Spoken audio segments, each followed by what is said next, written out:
Hello, this is Brian again. So I'm a bit further up. I tell you, it's gotten really crazy. Got to this spot here, I started slipping a little bit.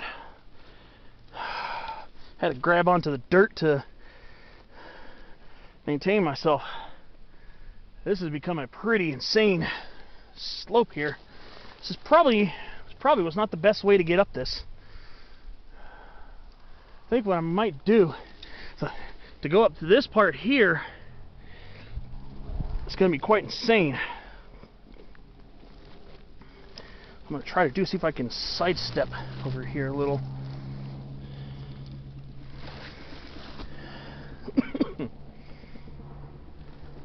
Here, a helicopter flying still. Alright. I think if I step around here maybe.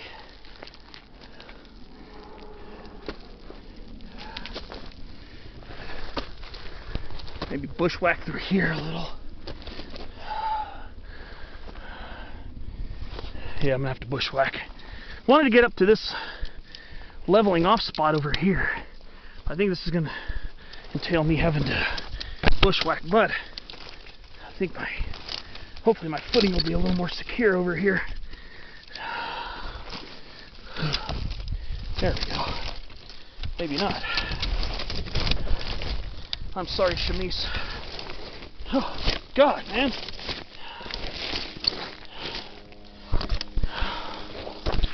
Alright. Now I'm about to hit some scree. Alright. Oh, yeah. I think I'm going to take the road back. Oh, boy. Wow.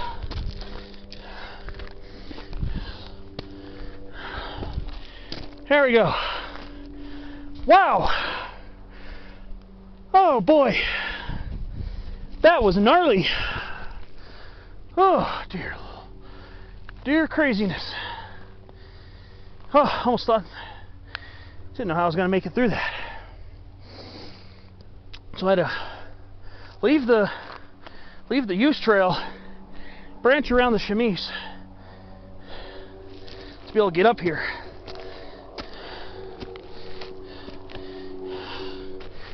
Probably a minute. Here we go. Now I'm just about on the ridge. Alright. Alright. Took a little fight to get up here. And I don't like to bushwhack if I don't have to. But it's either that or try to crawl up there. Oh boy. I don't know if that's Rabbit Peak.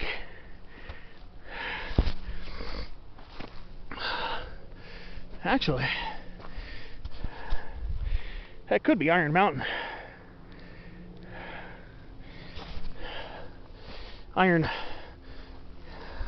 Small Iron Mountain, that is. Alright. Oh man, it feels good to be above all that. Now I just got to follow the spine of the ridge. I am not planning on going back down that same way. Though, when I get close to my return, I will have to branch off and get my stuff. But yeah. Yep. I don't know if the camera will pick it up. Underneath the Josephine saddle, I see a helicopter lowering somebody. Looks like a rescue mission. I don't know if the camera will pick it up. I'll zoom in as far as I can. But where my finger's pointing, looks like somebody's getting an airlift. I hope it's just for a lost hiker who's okay and just needs to be lifted out of the mountains. Or if it is an injury, it's not a deadly injury. I don't wish that on people. As I'm, living through the years, I mean, I could be salty and grouchy, and I can't very often be, but to really think about things, even for people who've rubbed me the wrong way, even in majorly nasty ways, I just don't wish bad things to happen. I really don't. I just don't find it healthy. I mean, obviously, I haven't been done severely wrong in my life. In other words, had somebody in my family or good friend killed, raped, or damaged. So obviously, I'm not speaking from that experience. But I try not to hate, and try not to wish bad things on people. Because when you're in that situation, it's not cool. Here I am talking philosophy on a fire break. Let's call this chapter Philosophy on a Fire Break.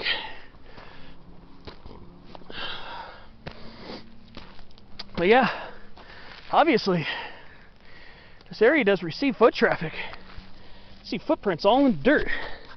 Let me zoom back out.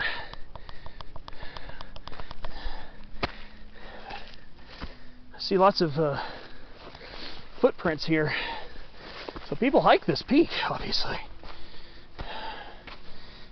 But I think people come from, probably from that way right there.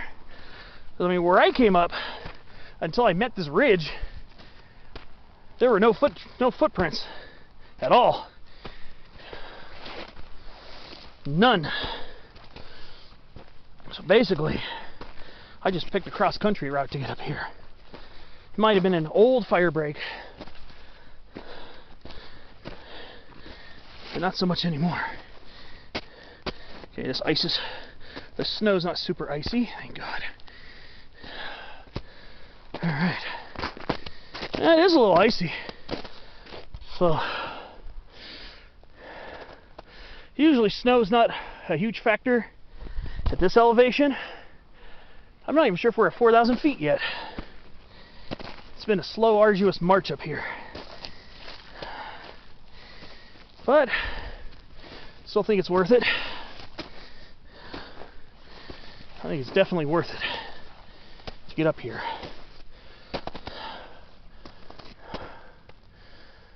So I'm trying to think if that's Iron Mountain, or is that no, Iron Mountain and Rabbit Mountain, or Rabbit Peak. Could be Rabbit Peak. I'll have a better view when I get up to the summit of Monte Cristo. I'll have a much better idea of what the real deal is.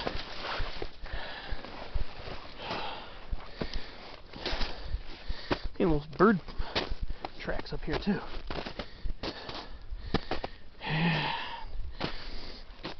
Great. Shoelaces are coming undone. Well, once I get up to the ridge, I'll have to go fix them. But yeah, look at that. Josephine Peak, Strawberry Peak, Mount Lawler. I think I see Mount Lawler over there too.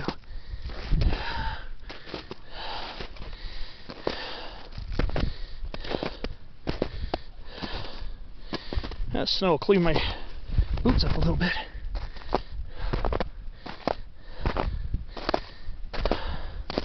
So it doesn't look like I'm that far from joining the ridge.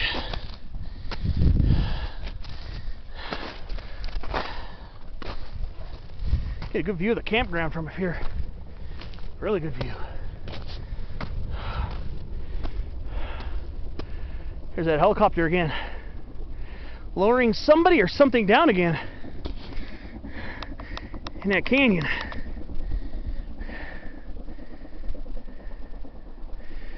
So maybe that's the second attempt. That helicopter, I think, lifted up and out for a while. Whew.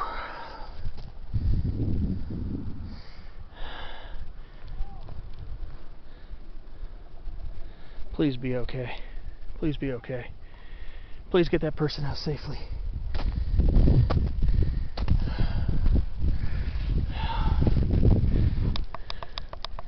Looks like our campers are leaving. There was a car parked in front of mine. The gate to the campground's closed. The gate to Monte Cristo is closed. Looks like they're leaving. I guess they're done. Looks like they packed up camp. And I see that helicopter's dangling over that canyon. This is part of Mill Creek drainage. This actually is Mill Creek that runs through here. It looks like it's more of an ephemeral creek. Probably got some underground sources, I would imagine. But yeah, I didn't realize when I was first here, a little bit of water going through there was actually part of Mill Creek. I was thinking, is this Monte Cristo Creek? But no, this is actually, it's Mill Creek. Not to be confused with Mill Creek in the San Bernardino Mountains. There's a Mill Creek over there too. And Mill Creek Canyon is where you pick up the Vivian Creek Trail to head up to San Gorgonio. Mill Creek Drainage is also where you see, I think, Big Falls, I think it's the name of it. Yeah, we got some good views here. Yeah, I don't think that's going to be Iron Mountain, because between Monte Cristo Peak and Iron Mountain, according to the images I saw on Google Earth, the elevation loss before you hit the saddle heading up is not very much. There's not a lot of prominence on the backside of the peak here. So you're probably going to have a slight, maybe 100 feet, and then you start heading up to Iron Mountain, I believe. So I'm guessing I'm thinking that's Rabbit Peak. It's like 5,300 something feet, I believe is the elevation. So here we are. We're on a false summit here. Then we're gonna have a little downhill, it looks like. Not much, 20 feet.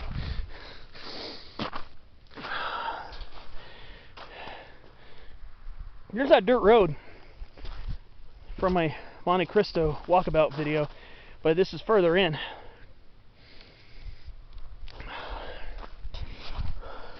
I believe that could be used as a navigational method to get up here as well. I believe you can access Iron Mountain, and if you study your fire breaks and everything, you could probably access Rabbit, if that is Rabbit, and it's like, I think that's Round Top over there. They put a scarecrow thing over there. That's funny. Alright, so now we're gonna start climbing again. It's a beautiful hike, man. I love chaparral. I do love it. Oh, look at this holly leaf cherry. Oh, nice. Here's a nice old holly leaf cherry right here. Look at this beautiful guy. Beautiful shrub. Probably heard me talking a lot about this one when I'm hiking in chaparral. I've always loved these shrubs. I've just been fascinated with them ever since I was a kid. Quick little story. First time I ever saw a holly leaf cherry was when I was 11 or 12 years old, and I wasn't in the chaparral, I wasn't in the wilderness, I wasn't in the mountains, but I was in San Diego on Claremont Drive. So you have the South Claremont Recreation Park on Claremont Drive, just north of Dakota Drive and south of Balboa. And then between South Claremont Park and Marston Middle School, Marston Middle School, which is at Claremont Drive and Ute Drive, U-T-E, yeah. There's a little embankment where there are a bunch of Aleppo pines planted along the side of the street. And I saw there's a small hollyleaf cherry bush planted there. It's still there to this day. This is back in 1994. I was 11, 12 years old. I was about 12 years old in 1994. And I saw a hollyleaf cherry there. I knew what it was. Recognized the leaves.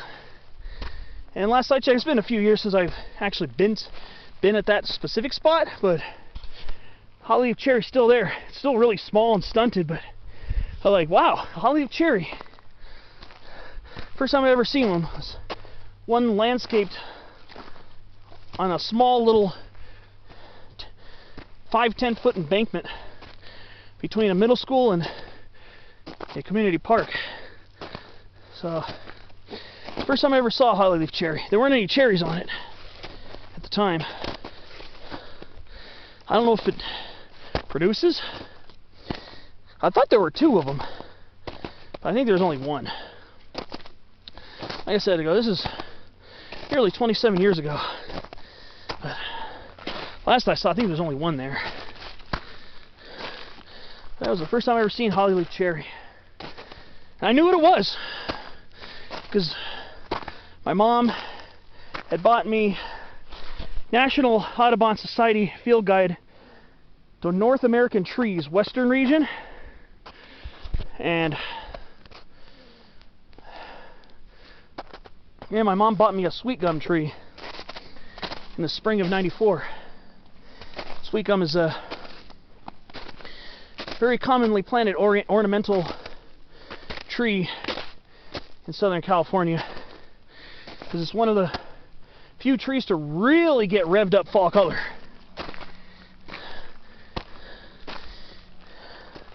It's a tree with the maple-shaped leaves, really small maple-shaped leaves, and really painfully prickly seed balls that'll hurt if you step on them or make you slip.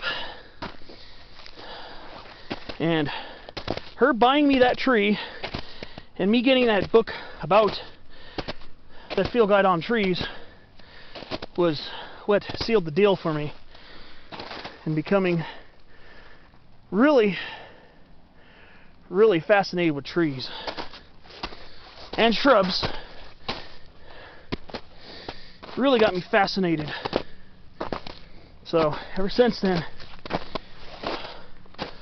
mean, I've gone through some different phases growing up where I never completely outgrew my love of trees. Never completely outgrew it, but I wasn't as strongly focused on them. So I went through some different interests, especially in my teen years.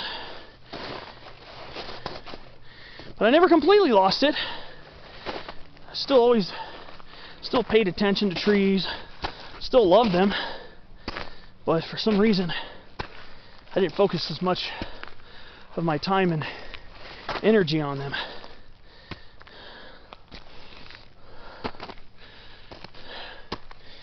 So I go through my 20s,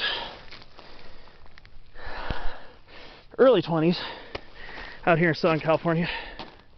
Then I moved to New Jersey at age 22 and a half. It's back in 2004, October 2004. Moved to New Jersey, and